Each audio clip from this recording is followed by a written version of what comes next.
Frequentemente tenho afirmado que se conhece aquilo que se consegue medir e expressá-lo em números. Mas quando não se pode medir, não conseguindo expressá-lo em números, o conhecimento sobre o assunto é escasso e insatisfatório. Pode ser até o início do conhecimento sobre o assunto, mas esse conhecimento ainda não avançou para o nível de ciência, não importa qual seja a área. Portanto, se ciência é medição, então, sem metrologia, não pode haver ciência. William Thomson, Lord Kelvin, 6 de maio de 1886.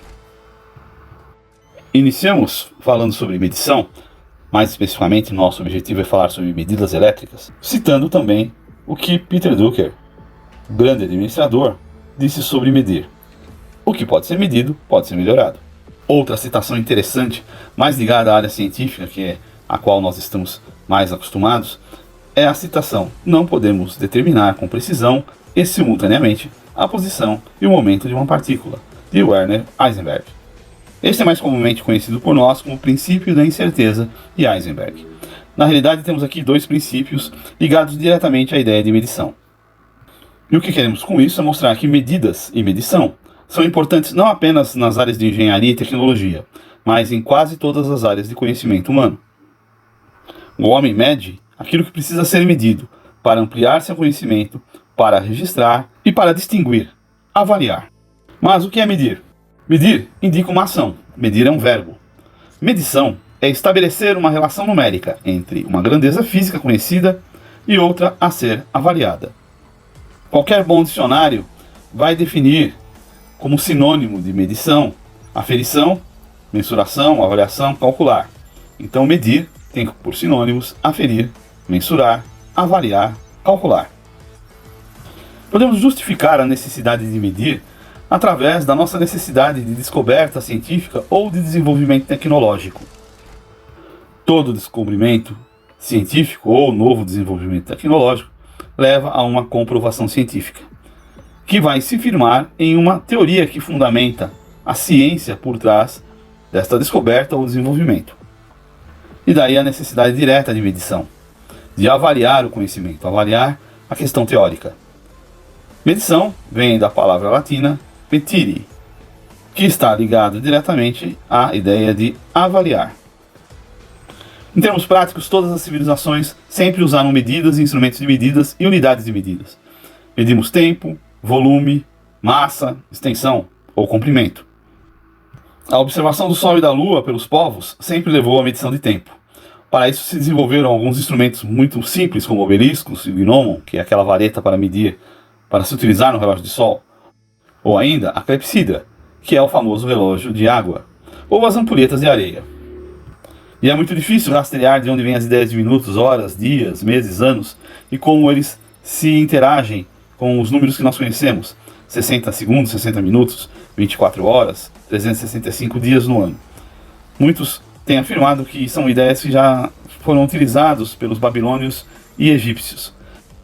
Mas civilizações mais distantes, como os maias na América, utilizam valores muito similares aos que foram utilizados por egípcios e babilônios. São bem intrigantes esses fatos. É até interessante que o impulso do desenvolvimento tecnológico do século XVII se inicia com a aplicação do pêndulo a um relógio. Isso foi feito em 1656 por Christian Huygens, o físico e astrônomo holandês. Podemos ainda ter alguns exemplos históricos de outros níveis de medida.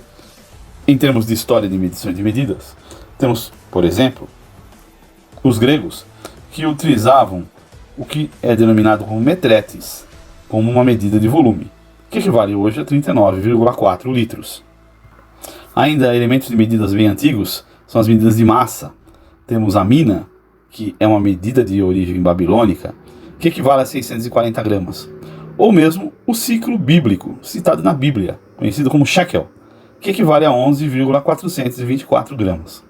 Medidas de comprimento, medidas de extensão, também são bem históricas. O cúbito real egípcio é um dos mais antigos, possuindo 524 milímetros. Temos ainda o muito citado côvado, que varia de população e de cultura para cultura, com valores que vão de 45 a 60 centímetros. Com a Revolução Francesa de 1789, a República Jovem Francesa pediu à Academia de Ciências da França, em 1791, que criasse uma medida padrão que pudesse ser universalmente usada para medição. Tomaram então o meridiano de Paris e calcularam que a distância do Equador, passando por esse meridiano até chegar ao polo, podia ser dividido por 10 milhões. Esse 1/10 milionésimo de valor é o que foi denominado de metro. Então, a primeira aferição para o metro é que a distância do Equador ao Polo Norte através do meridiano de Paris, e o valor de 1 metro é 1 dividido por 10 milhões desta distância. Com o avanço da ciência e da tecnologia, novos valores e novos sistemas de medidas para se comparar valores, para se garantir que os mesmos experimentos teriam os mesmos resultados, além das questões comerciais e da civilização como um todo, o que é muito comum, foram criados então. Temos por principais sistemas, e historicamente dizendo, o MKS, metro quilograma segundo, o CGS, centímetro grama segundo, o MKGFS, metro unidade técnica de massa, mais referenciado à força, e o segundo, o MTS, metro tonelada segundo, e o britânico ou imperial FPS, foot pound second. Medição e medidas são a base de uma sociedade. Isso não é diferente com a sociedade moderna. A Convenção do Metro foi estabelecida em 1875. Esta gerou um tratado diplomático. Da Convenção do Metro surgiu a Conferência Geral de Pesos e Medidas, que nós denominamos CGPM. A CGPM se reúne entre 4 e 6 anos entre os seus Estados-membros. Da CGPM surge o Comitê Internacional de Pesos e Medidas, o CIPM. O CIPM se reúne anualmente no chamado BIPM, Bureau Internacional de Pesos e Medidas. O Sistema Internacional, ou também chamado SI, foi criado em 1960, na 11ª Conferência Geral de Pesos e Medidas, CGPM. A finalidade era padronizar as unidades de medidas das inúmeras grandezas existentes, com objetivos de facilitar a sua utilização e aumentar ou tornar acessível a todos os povos. O SI define um grupo de 7 grandezas independentes, denominadas de grandezas de base. E é a partir das grandezas de base que são definidas as grandezas derivadas. Por convenção, as unidades fundamentais são sempre independentes. São as que servem de referência para a determinação de todas as novas medidas. Existem ainda grandezas que não apresentam unidades de medida, pois são frutos apenas da divisão ou da razão entre duas grandezas iguais.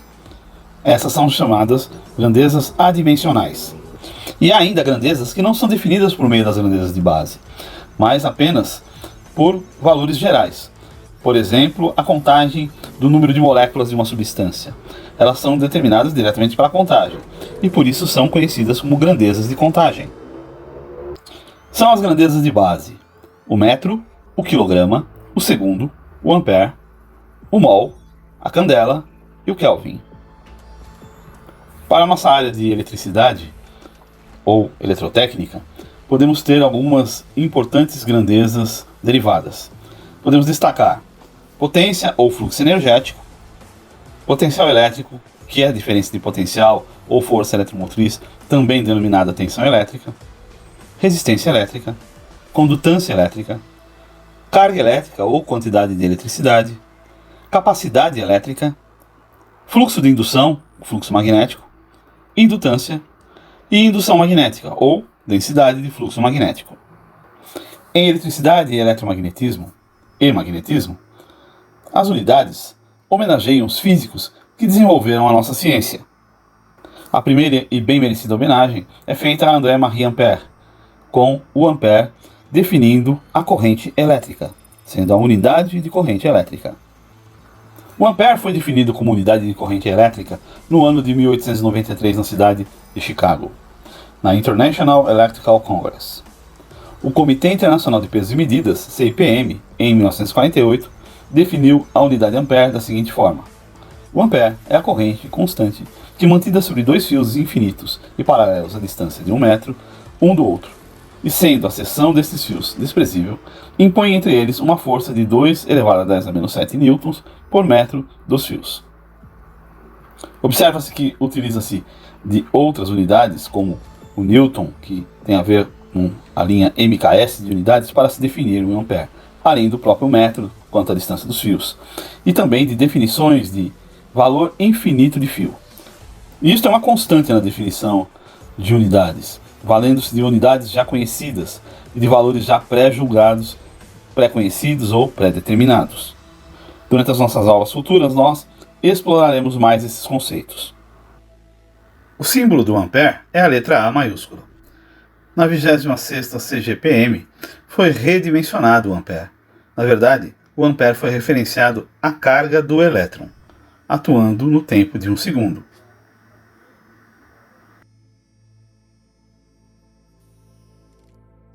Uma outra unidade importante é o volt. 1 volt é a diferença de potencial entre dois pontos de um circuito onde circula a corrente de 1 ampere, dissipando nesse mesmo circuito 1 watt. Uma outra forma de se definir o volt é tendo duas placas paralelas, distantes uma da outra de 1 metro, infinitas, sendo que há um campo elétrico de uma placa para outra, e este campo elétrico tem o valor de 1 newton por coulomb. O volt convencional atual é o denominado V90, que foi definido em 1988 na 18ª Conferência de Pesos e Medidas. Para isso utilizaram o efeito Josephson ou as junções Josephson. O volt é uma homenagem prestada ao italiano Alessandro Volta, que em 1800 desenvolveu a primeira pilha elétrica.